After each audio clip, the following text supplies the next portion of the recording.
Welcome to Chemistry Not Mystery.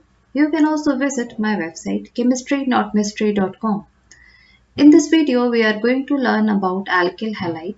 This is the first lecture of alkyl halide. In this video, we are going to learn about the IUPAC nomenclature of alkyl halide, reasons of the reactivity of alkyl halide, and how does halogen affect the reactivity of alkyl halide. Nucleophilic substitution reactions like SN1 and SN2, and elimination reactions in alkyl halide. First discuss the IUPAC nomenclature of monosubstituted alkyl halide. For example, RCH2X, where X is the halogen. The functional group in alkyl halide is the halogen. This halogen can be fluorine, chlorine, bromine or iodine. When you name them in IUPAC nomenclature, you have to use the prefix halo. If this X element is fluorine, so when you change it in the prefix, you have to replace I and E with O. So fluorine will become fluoro. Similarly, chlorine will become chloro, bromine will become bromo, and iodine will become iodo. Here I have listed a few rules for the IUPAC nomenclature of alkyl halide. First, you have to select the longest hydrocarbon chain that contains functional group. Then count the carbon in the parent hydrocarbon chain.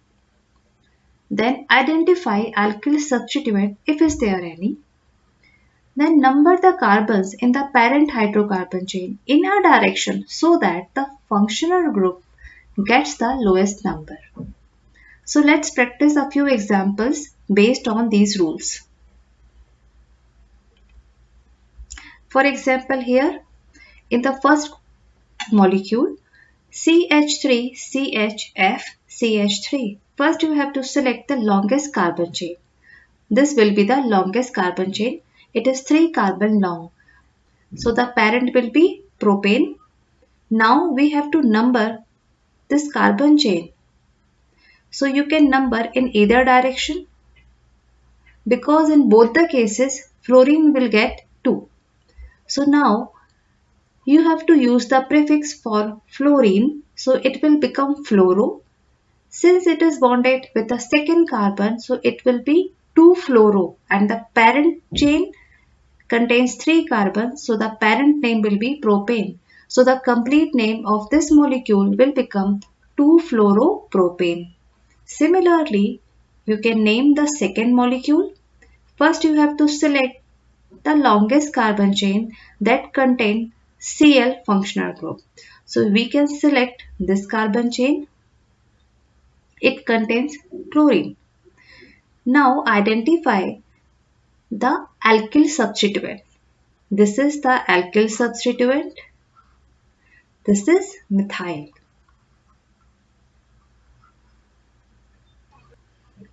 Now we have to number it. Can we number in either direction? No. If you number from the left corner, chlorine will get the last number. But if you number from the right corner, 1, 2, 3, 4, 5. So chlorine will get lowest number 1 and substituent methyl will get the number 4. So here when you write the name of this molecule, you have to write it 1-chloro-4-methyl pentane.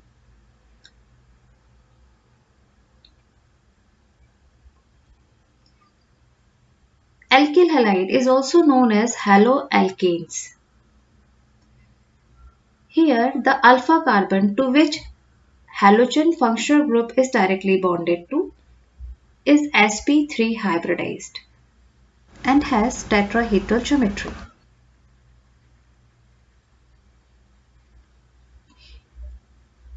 Due to the electronegativity difference between halogen and carbon, the carbon-halogen bond is polar.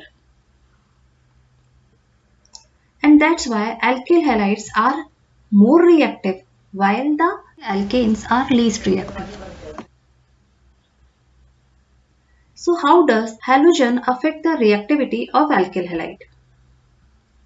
RCH2CH2X. For example, we can take this molecule. Halogens are highly electronegative because they belong to the 17 group element. 17 group is present on extreme right corner of the periodic table. That's why it is most electronegative. Being most electronegative, it withdraws electron density from the neighboring carbon, or you can say from the alkyl group. When it withdraws electron density from the alpha carbon develops partial positive charge.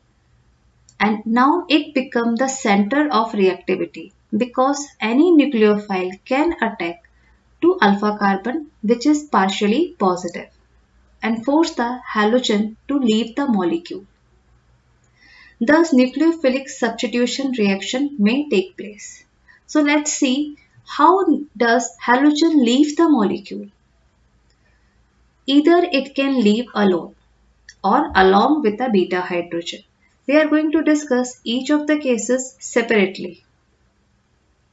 For example, RCH2CH2X. This is the molecule when nucleophile approaches.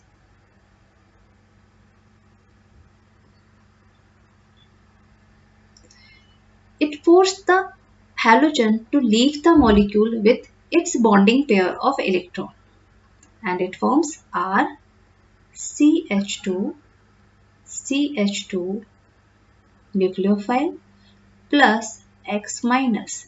This is the halide ion. If nucleophile force halogen to leave the molecule in this way, this type of reaction is known as nucleophilic substitution reaction because here nucleophile substitutes halogen in the molecule. Now discuss the another way when halogen leaves with beta hydrogen. The carbon to which halogen is directly bonded to is the alpha carbon and carbon next to the alpha is beta carbon. In this case, when nucleophile approaches, nucleophile first abstract the hydrogen from the beta carbon and the bonding pair of electron will shift between alpha and beta carbon and it forces the halogen to leave the molecule as X minus. And it forms RCH double bond CH2. Hydrogen will go with nucleophile and halogen will leave as X minus. So in this type of reaction, when nucleophile first abstract the hydrogen and then halogen leave as halide ion. This type of reaction is known as elimination reaction. We are going to discuss nucleophilic substitution reactions and elimination reactions in separate videos. First see the nucleophilic substitution reaction. How does it facilitated by the halogens? Halogens are good leaving group. What does it mean by the good leaving group? Halogens are most electronegative element. Because of the electronegative nature, they can stabilize negative charge better. And any stronger nucleophile, stronger than the halogen, can replace halogen. This substitution reaction may take place in two ways. First, when nucleophile approaches the alpha carbon and pushes the halogen out as an halide ion. For example here, when this nucleophile approaches alpha carbon, it pushes the halogen as halide ion. So it will result in the formation of RCH2 nucleophile and plus X minus. If nucleophilic substitution reaction take place in this way, It is known as bimolecular nucleophilic substitution. And this is the abbreviated form of bimolecular nucleophilic substitution reaction, SN2. There is one more way in which nucleophilic substitution may take place. If halogen leaves first and forms carbocation, then nucleophile gets attached to the formed carbocation. Let's see how this happens. Here RCH2X. In the first step of the reaction, this is the first step. Carbocation is formed and halogen leaves as halide ion. And in the second step of the reaction, this is the second step, when nucleophile approaches to formed carbocation.